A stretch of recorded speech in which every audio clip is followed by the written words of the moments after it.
Liberando su potencial.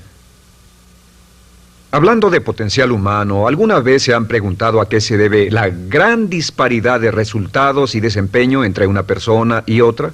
Una persona que percibe $250,000 anuales no es 10 veces más astuta ni mejor que una persona que percibe $25,000 anuales. ¿Por qué la diferencia de 10 veces sus ingresos? Y si tomamos a una persona que percibe $2,5 millones al año, ¿será esa persona 100 veces mejor, más astuta que la persona que gana $250,000? Imposible.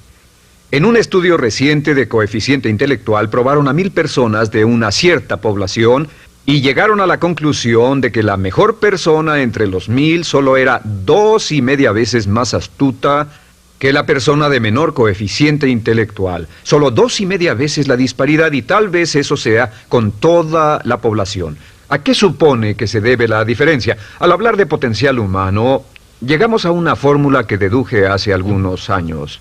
Tal vez eso lo explique un poco. La fórmula comienza con lo que llamamos AI.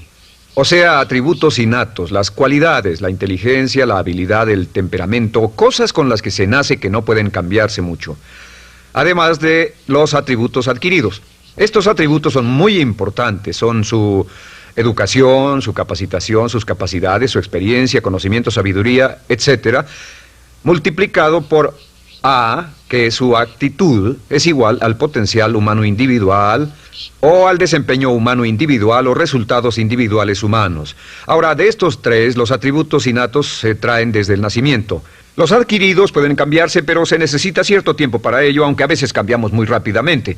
Cierta información valiosa puede cambiar dramáticamente su eficacia, pero las actitudes pueden aumentarse o disminuirse dramáticamente en segundos. Cada vez que mejoramos nuestra actitud, multiplicamos todas nuestras capacidades. Una actitud ha sido llamada acertadamente el lenguaje más importante del ser humano, la palabra más importante del idioma en el humano. Todo lo que hacemos en la vida, según un estudio en Harvard entre estudiantes ejecutivos, será en un 85% de actitudes.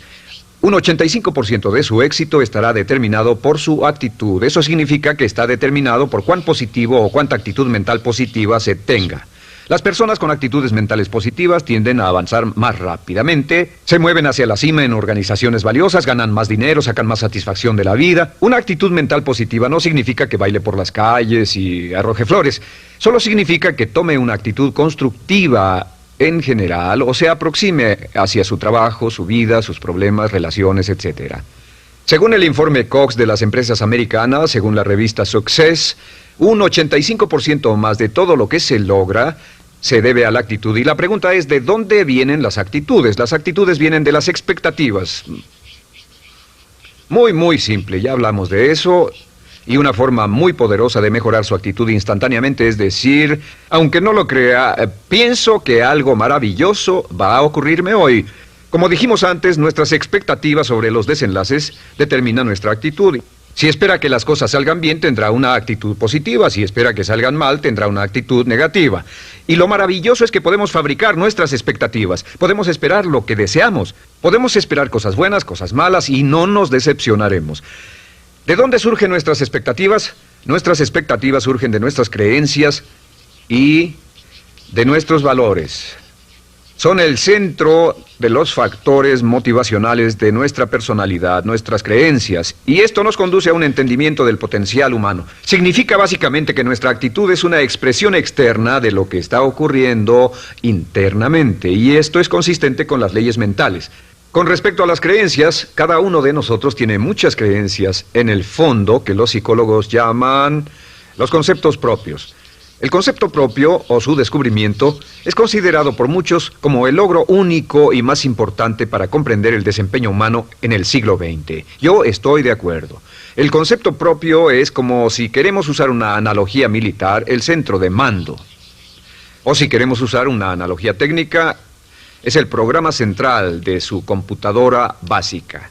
Es un grupo de creencias, valores, actitudes, sentimientos, ideas, etcétera, almacenadas en el fondo de nosotros y son el resultado de casi todas las experiencias que hemos tenido en la vida. Y algunos investigadores dicen que el concepto propio comienza a formarse aún antes del nacimiento, pero el concepto propio, una vez colocado, Precede, predice y determina sus niveles de eficacia y desempeño en todas las áreas de nuestra vida. El concepto propio se convierte en el centro de mando o el programa maestro. El concepto propio de este grupo de creencias determina lo que dirá, lo que hará, cómo actuará, cómo se siente y reacciona, etc. ¿Qué significa esto? Significa que todas las mejoras en su vida externa, todos los cambios en su realidad comienzan con un cambio en su concepto propio. Les voy a explicar lo que significa. Esta es una gráfica muy simple. Hablamos de potencial humano y decimos que la persona promedio usa un 10% o menos de su potencial. Según investigaciones, tal vez es mucho menos. El Instituto Stanford Brain en Santa Clara, California, estima que tal vez se aproxime a un 2%.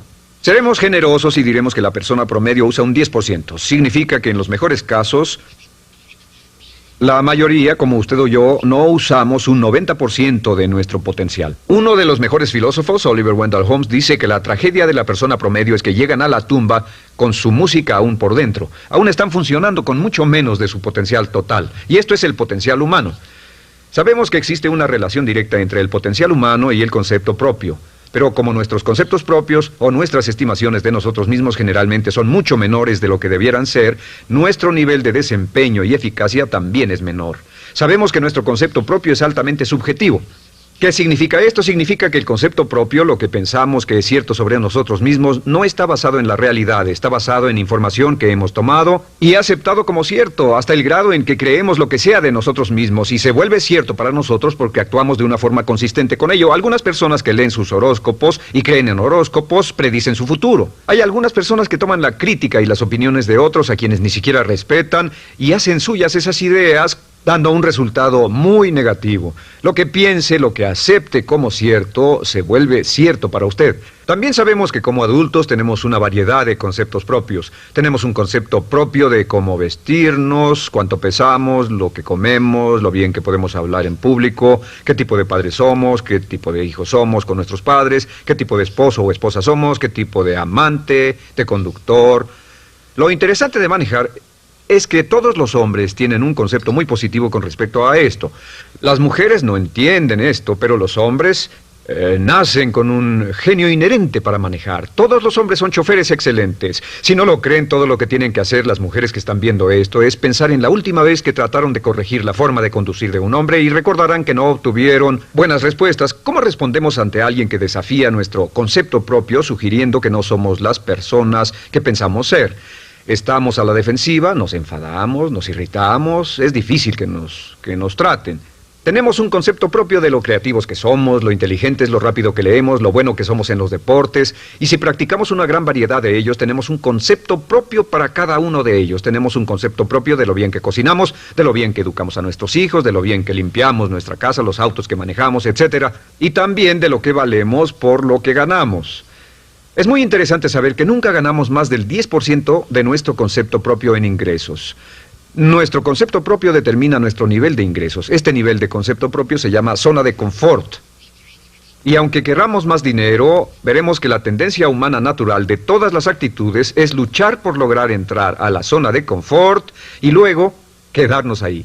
Si ganamos un 10% por encima de nuestro concepto propio de ingresos, tendremos una necesidad imperante de deshacernos de ese dinero. Lo donaremos, lo gastaremos en forma extravagante y hasta lo perderemos si recibimos demasiado. Las personas que ganan la lotería siempre están quebradas a los 2 o 3 años. Queman el dinero porque ese dinero está más allá de su concepto propio. Si gana 10% o menos de su nivel de concepto propio, se descubrirá luchando, trabajará más duro, más tiempo, pensará en forma más creativa, buscará diferentes formas para aumentar sus ingresos o sus segundos ingresos. La única forma de mejorar cualquier parte de su vida, incluyendo sus ingresos, es aumentando el nivel del concepto propio de sus ingresos, comenzando a pensar en usted como si estuviera ganando más dinero. Si quiere bajar de peso, la única forma en que podrá lograrlo es pensando en que está delgado. Piense en usted mismo como una persona más delgada. Si quiere volverse una persona más popular, más amorosa, más feliz o más sana, comience a pensar una y otra vez en esas cosas hasta que se vuelvan parte de su nuevo concepto propio.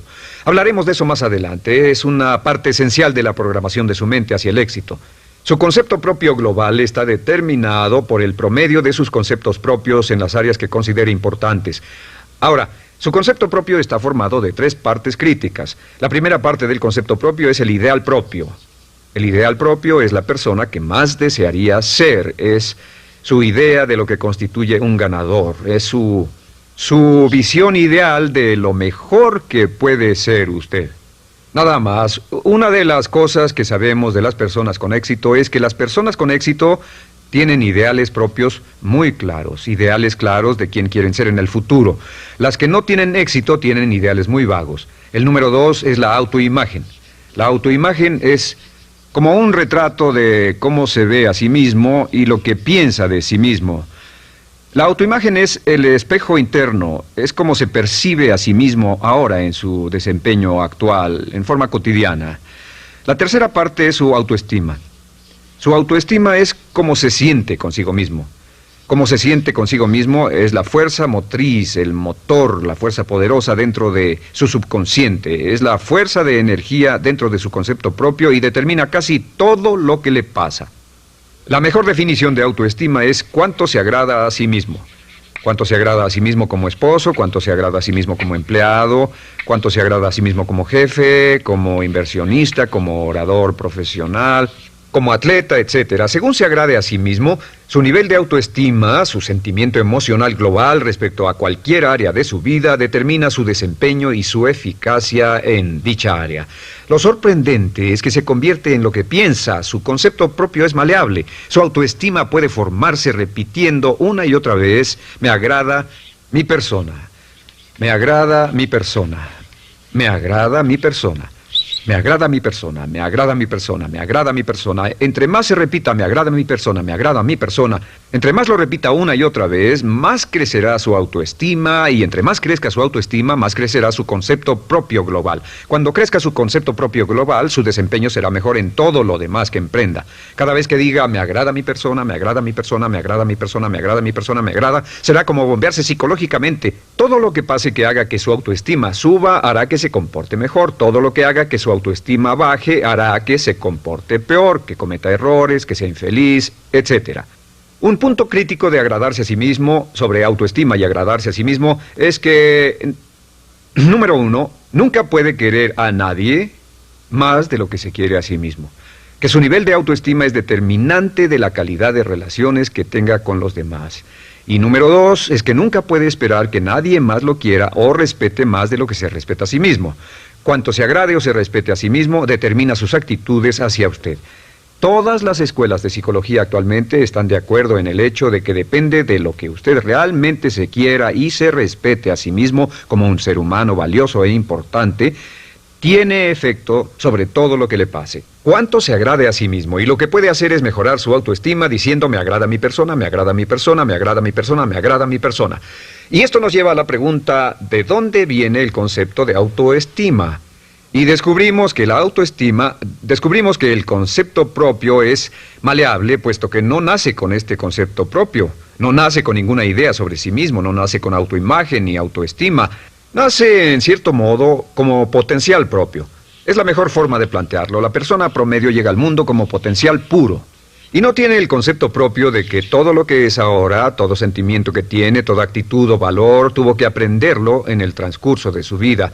También sabemos que el niño llega al mundo con una necesidad imperante de amor y contacto.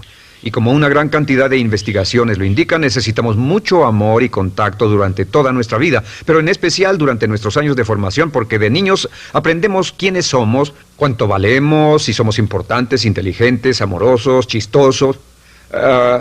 Todo esto lo aprendemos por la forma en que nuestros padres nos tratan. Si nuestros padres, nuestros parientes, tíos o tías, en especial nuestros padres, nos tratan como si fuéramos realmente importantes, crecemos pensando que somos realmente importantes, pero si nuestros padres no lo hacen, pasa algo más. Sabemos que los primeros años de vida son los más importantes para el desarrollo del concepto propio, que un niño comienza a partir de cero. El niño nace sin saber quién es él o ella. Son sumamente valiosos el primero, segundo, tercero, cuarto y quinto años de vida.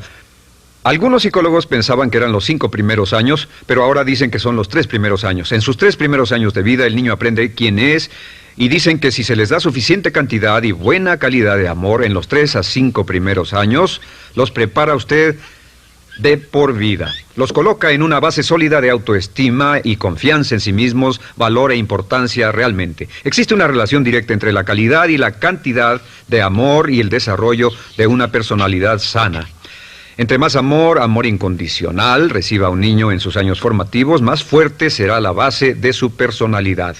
El reverso de la educación es que casi todos los problemas de psicosis, neurosis, perturbaciones de la personalidad y problemas de comportamiento surgen de los problemas que se tengan con el concepto propio. Ahora observemos a los adultos. Aquí está nuestra personalidad adulta. Si nos observamos, podemos llegar a reparar nuestras bases, por así decirlo, repitiéndonos una y otra vez: me agrada mi persona, me agrada mi persona, me agrada mi persona, y llevamos ese concreto reparador hacia la base de nuestra personalidad. Los niños necesitan el amor como las rosas necesitan la lluvia. Los niños que carecen de amor a menudo mueren por escasez de amor. Es una enfermedad llamada marisma. Ahora, ¿qué más sabemos sobre los niños? Sabemos que los niños llegan al mundo con dos atributos notables. El primero es que no sienten temor. Los niños nacen sin temores. No temen a nada excepto a caerse y a los ruidos fuertes. Y esto se expresa en sus actitudes: yo puedo. Los niños llegan al mundo pensando que pueden hacer cualquier cosa, y quien haya criado a un niño hasta la edad de 3, 4 o 5 años sabe que debe pasar esos primeros años evitando que se maten, porque son como pilotos japoneses, porque no le tienen miedo a nada. Su segundo atributo es que llegan al mundo totalmente espontáneos. Dicen lo que quieren, hacen lo que quieren, son totalmente desinhibidos. Totalmente. Ellos no temen hacer nada de lo que desean, y esto se expresa en su actitud: no quiero. No tengo que hacerlo. Si ha tratado de controlar a un niño, lo habrá visto. Lo primero que dicen cuando comienza a darle órdenes, lo primero que aprenden es: no tengo que hacerlo. Claro, a veces cambiamos sus mentes de una u otra forma, pero estos son los dos atributos con los que los niños llegan al mundo. Llegan al mundo sin temores y desinhibidos. ¿Qué significa esto? Significa que nuestro derecho innato natural es no ser temerosos y ser desinhibidos. Y solo cuando podemos crear la misma situación en nuestra vida adulta, cuando no tememos y somos desinhibidos, nos sentimos a gusto con nosotros mismos. Las mejores organizaciones, las mejores compañías son las que crean un ambiente donde nos sentimos sin temores y sin reservas para ser nosotros mismos y para hacer lo mejor de nosotros. Al crecer descubrimos que los niños aprenden de dos maneras. La primera es por imitación. Imitan a uno o a ambos padres, en especial al padre dominante. Algunas veces el padre dominante cambiará cuando crezca el niño, y a veces los niños imitan al padre, a veces a la madre, pero aprenden por imitación. Muchas características y hábitos que tenemos como adultos los aprendimos de nuestros padres. ¿Alguna vez ha tenido la ocasión de gritarle o reñirle a uno de sus hijos? Verá que le dice las mismas cosas que le dijo su padre a usted cuando era niño. Así que imitamos. A veces imitamos su caminar, a veces su forma de hablar, a veces imitamos sus valores, sus creencias, etc. Aunque esos valores y esas creencias no tengan ningún valor. ¿Por qué? Porque nuestros padres eran así cuando nosotros éramos niños. La segunda forma en que aprendemos es pasando de la incomodidad, lo que no se siente bien, hacia la comodidad. Freud llamó a esto el principio del placer. O sea que nos movemos hacia aquello que nos hace sentir cómodos, lo que nos da placer, lo que nos hace sentir bien con nosotros. Nos movemos de la incomodidad hacia la comodidad. Así es como aprendemos a no mojar el pañal, por ejemplo. Sabemos que no es agradable caminar con popó o pipí en nuestros pañales. Vemos lo que hacen nuestros padres, vemos lo que nuestros parientes hacen y decimos: estas personas no hacen lo que yo. Así aprendemos a caminar y lo demás. Así que de la incomodidad hacia la comodidad. Durante toda nuestra vida, por cierto, así es como aprendemos. Imitamos leyendo lo que otras personas hacen, estudiando libros y en el trabajo, imitamos cuando vamos a la escuela, y hacemos lo que nos da resultados positivos, lo que nos da refuerzos positivos, y hacemos cada vez menos las cosas que nos causan incomodidad o dolor.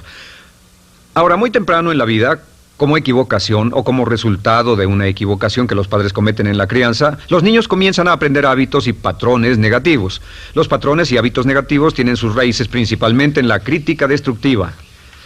La crítica destructiva comienza muy temprano en la vida, a veces en los primeros meses. Y la crítica destructiva la usan los padres para dirigir y controlar a sus hijos. Desafortunadamente, tiene un efecto muy peligroso y dañino sobre nosotros, ya que la crítica destructiva tiende a minar la integridad de la personalidad del niño. Muchos de nosotros, incluyéndome a mí y a muchos de ustedes, nos hemos visto minados y heridos por la crítica destructiva más que todas las guerras en la historia. Ahora, como resultado de la crítica destructiva, comenzamos a desarrollar hábitos y patrones negativos. Los patrones de hábitos negativos son respuestas condicionadas hacia los estímulos. Los patrones de hábitos negativos se desarrollan en los inicios de la vida. Se desarrollan como resultado de una repetición del temor y el dolor una y otra vez. Se desarrollan como resultado de la crítica destructiva, el castigo físico, etc. En los inicios de la vida comenzamos a desarrollar dos manifestaciones que nos persiguen durante toda nuestra vida y más que ninguna otra cosa inhiben nuestro potencial. La primera es la llamada patrón de hábito negativo inhibido. El patrón de hábito negativo inhibido se aprende cuando al niño le dicen una y otra vez no. Aléjate de ahí, no toques eso, y se le castiga. Cuando el niño intenta algo nuevo, o se involucra con algo, o huele algo, o derrama algo, o rompe algo accidentalmente, el padre estalla y se enfada mucho. Como ven, el niño está impulsado por la curiosidad insaciable de explorar su mundo. Y lo que pasa es que cuando lo explora o se interesa y echa a perder algo, si el padre reacciona golpeando al niño, el niño comienza a pensar cada vez que intento algo nuevo, cada vez que intento algo diferente, cada vez que voy más allá de mis límites, cada vez que me salgo de mi zona de comodidad, cada vez que no juego sanamente, me golpean, me castigan, me lastiman, me envían a mi alcoba y me siento mal. Y muy pronto el niño desarrolla el sentimiento de no puedo, no puedo. No puedo. Cada vez que trato algo diferente, me castigan. No puedo, no puedo, no puedo. Es como la respuesta de Pavlov. Pavlov sonaba la campana y le daba de comer a un perro, y el perro salivaba, y Pavlov alimentaba al perro. Mientras sonaba la campana, el perro salivaba y siguió haciendo eso, y después Pavlov solo sonaba la campana y el perro salivaba. Lo que pasa en la vida adulta es que esto crea lo que llamamos temor al fracaso. El temor al fracaso es una respuesta condicionada a un proceso de crítica destructiva que ocurre en los primeros 5 o 6 años de la vida. El temor al fracaso automáticamente nos activa, nos sentimos ansiosos, tensos, intranquilos, sentimos presiones y estrés en nuestro plexo solar, sentimos ganas de retirarnos del evento, y el temor al fracaso es la razón principal por los fracasos en la vida adulta. Es la razón principal por la que evitamos cumplir plenamente nuestro potencial. De hecho, todos los patrones de hábitos negativos se experimentan en el cuerpo físico. Puedes saber cuál es un patrón de hábito negativo porque se siente en el cuerpo físico, precisamente. El patrón de hábito negativo inhibido, el temor al fracaso, el no puedo, ocurre primero que todo en el plexo solar. ¿Ha tenido la ocasión donde debe hablar frente a un grupo, debe ir a una revisión de su desempeño, o debe hacer una llamada determinante? Primero su plexo solar se aprieta. Si el temor continúa, su respiración se acelera. Su corazón comienza a latir apresuradamente, su frecuencia respiratoria aumenta y le duele la cabeza como migraña en la parte frontal, su garganta se le cierra y no puede hablar y se le seca la boca por completo, y como se pone tan tenso y asustado, va corriendo al baño. Estas son todas las manifestaciones. No hay peligro físico, pero sí peligro psicológico, una respuesta condicionada. Cuando sentimos estas cosas, la tendencia es retirarse de la situación que las ocasiona, y es la razón por la que no logramos mucho si retrocedemos. Es muy importante. El segundo patrón de hábitos negativos es el compulsivo.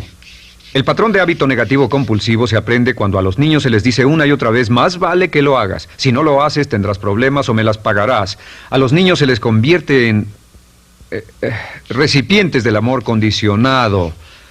Los padres no intentan hacer esto, pero lo que hacen es sugerirle al niño: no te amo, por lo tanto no estás a salvo, a menos y hasta que hagas lo que yo quiero.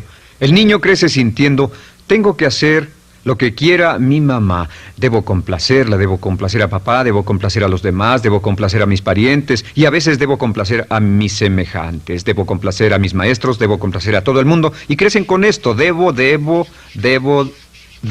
No puedo hacer lo que quiero hacer, debo hacer lo que complace a las demás personas. Este patrón de hábito negativo muy temprano en la vida se traduce en el temor al rechazo. El temor al rechazo lo experimentan los hombres como adultos como un comportamiento tipo A. Hablaremos del comportamiento tipo A posteriormente. El comportamiento tipo A es una necesidad compulsiva o excesivamente compulsiva de complacer de algún modo a alguien sin normas de comportamiento, prácticamente sin pensarlo. El temor al rechazo nos impulsa, nos hace muy sensibles a las necesidades de los demás. Hacemos cosas que otras personas quieren, no hacemos lo que nosotros queremos. Siempre estamos tratando de complacer a los demás. Tenemos preocupaciones o nos importan las opiniones, sentimientos y actitudes de otros hasta el punto donde ocultamos nuestras necesidades. El temor al rechazo se siente en la columna del cuerpo. Se divide el cuerpo a la mitad y se siente hacia abajo en la mitad posterior del cuerpo. El primer lugar donde comienza a sentirse el temor al rechazo es generalmente en los hombros y el cuello. Nos sentimos entumidos, duros, tensos. Cuando tenemos mucho que hacer sentiremos un estrés tremendo en la columna. Los músculos se estiran en la parte posterior. A veces se manifestará como flebitis y venas varicosas y a menudo nos darán dolores de cabeza en la parte posterior de esta porque las arterias carótidas que llevan la sangre hasta la cabeza, los músculos a su alrededor se contraen y la cantidad de sangre que fluye hacia la cabeza fluye más lentamente y se siente un terrible dolor de cabeza en la parte posterior. Estos dos temores, los patrones de hábitos negativos compulsivos, el compulsivo y el inhibitorio, son resultado de la crítica destructiva, el gran destructor de la personalidad que nos persigue durante toda la vida. Y lo maravilloso de todo esto es que como son patrones de hábitos aprendidos, podemos olvidarlos. Podemos acabar con el temor al fracaso que nos detiene. Podemos acabar con el temor al rechazo que hace que hagamos cosas que complacen a los demás en vez de complacernos a nosotros, trabajando con nuestra propia autoestima. Porque existe una relación inversa entre la autoestima y el patrón de hábitos negativos. Porque entre más se agrade a sí mismo, menos teme al fracaso. Entre más se agrade a sí mismo, menos teme al rechazo. Entre más se agrade a sí mismo, menos temerá a cualquier cosa. Y si sigue repitiendo, me agrada mi persona, me agrada mi persona, me agrada mi persona una y otra vez, si sigue diciendo esto, con el tiempo su autoestima sube más y más y más y más y sus temores desde luego bajan. Cuando su autoestima sube, sus temores van en dirección opuesta. Ahora, ¿cómo enfrentar la crítica destructiva si debe criticar a otras personas? Pues eso es muy simple. Muchos padres nos han preguntado eso. ¿Cómo se controla a los niños? Una de las claves para controlar a los niños es dirigirlos para que hagan algo constructivo en lugar de hacer algo destructivo. Otra cosa que debe recordarse es que lo que quiere hacer es que quiere dar una crítica informativa, crítica constructiva, lo que significa que se les dice a los niños lo que pueden hacer o a los adultos lo que pueden hacer mejor. Todo el propósito de dar retroalimentación de cualquier tipo es mejorar el desempeño. Si es padre o si es jefe o si es una persona en una relación, si una persona está haciendo algo malo o inadecuado, todo el propósito de darles cualquier tipo de retroalimentación es para que puedan hacerlo mejor. Sin embargo, existe una relación directa entre la autoestima y la crítica destructiva. Cada vez que se critica a una persona, su autoestima baja. Y cada vez que su autoestima baja, su habilidad para desempeñarse baja. Si critica a una persona en forma destructiva demasiado tiempo, llegará a un punto donde no intentarán nada. Se convierte en lo que llamamos hipersensible. Un adulto hipersensible es aquel que no puede aceptar críticas de nadie. Un adulto hipersensible es una persona que está muy tensa, ansiosa, si siquiera sugiere que no está haciendo lo correcto. Si trata con un adulto hipersensible, la clave es sentarlo y recordar 4 cosas. Número 1, comenzar con alabanzas. Número 2, proteja la autoestima de la persona a toda costa. Número 3, discuta el desempeño y no a la persona. Hable del comportamiento más que de la persona. Y número 4 es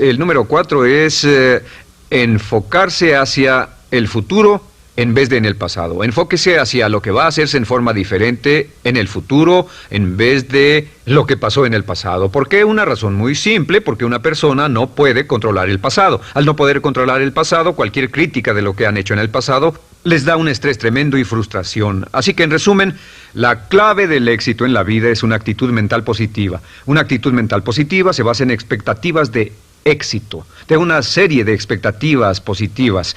Esa serie de expectativas positivas se basa en sus creencias y en su concepto de sí mismo. El centro de su concepto propio que determina su eficacia en la vida es su autoestima, y su autoestima se mide por cuanto se valore a sí mismo. Las dos cosas que nos frenan más que nada son el temor al fracaso y el temor al rechazo.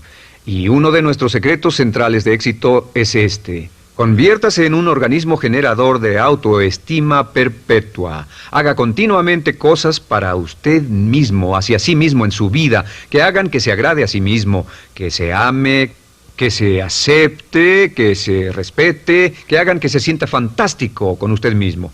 Si es un jefe o un padre, no olvide que la clave para el máximo desempeño en su hogar y en su trabajo es hacer que las personas se sientan maravillosamente consigo mismas. Entre mejor se sienta consigo mismo y más se agrade, más probable será que logre que las personas a su alrededor lo quieran, lo acepten, lo respeten, se respeten.